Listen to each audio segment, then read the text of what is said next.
Ready? I'm ready. Okay. So good afternoon, everybody, and thank you for coming. So I'm going to talk to you a little bit about what led me to the MPA program, what knowledge and skills I've gained from it, how it's impacted my thinking, and what my plans are going forward.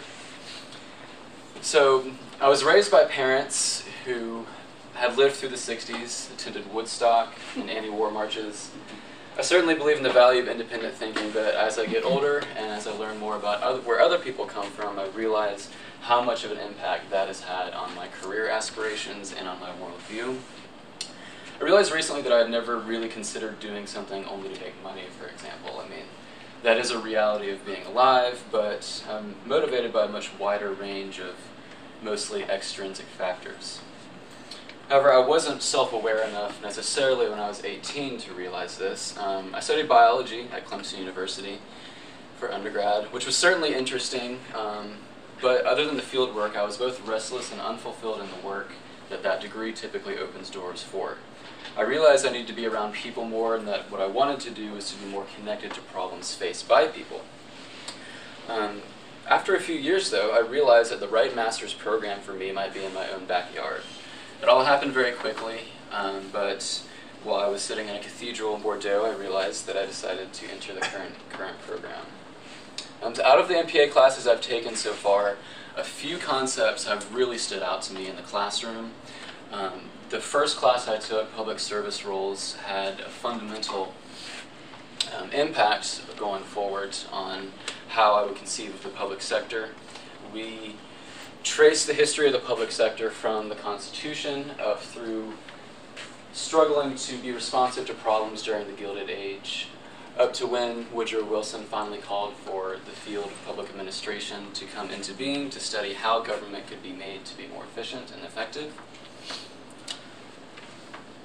One of the most transformational things I've learned, though, is that in the United States, in our effort to keep government small, we've actually created this gigantic behemoth, and that most of our governmental functions are performed by contractors and subcontractors.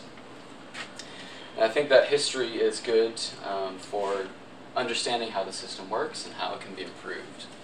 However, I'm also in the concurrent program, and through some of my coursework in that program, I had realized that studying people was also a legitimate field of study within environmental studies. I didn't have to take samples, I didn't have to work in a lab. I was introduced to the fields of political economy and political ecology, which sort of deal with how governments create and perpetuate inequality and differences in environmental costs and benefits.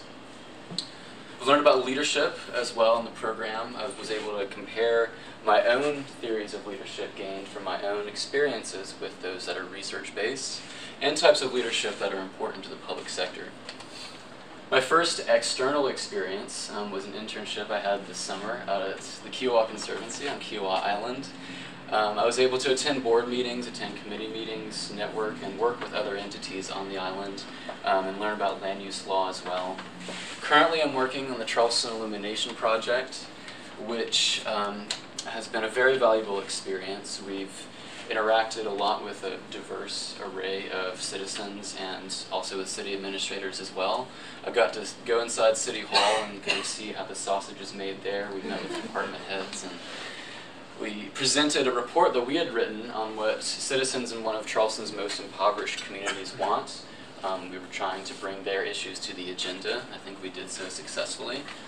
We also were able to, I could say, edit, or we could say rewrite the Citizen Police Advisory Council guidelines, which are guidelines for an independent oversight body appointed by City Council.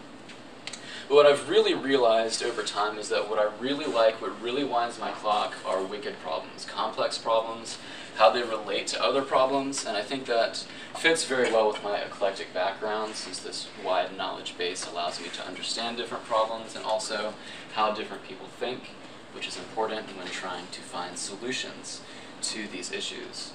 So this leaves me in an interesting spot right now, because while I was indecisive in my early to mid-20s, I am at a place where I think I could actually be happy doing one of any number of things under the umbrellas of environmental studies and of public admin. So it's a good place to be in currently.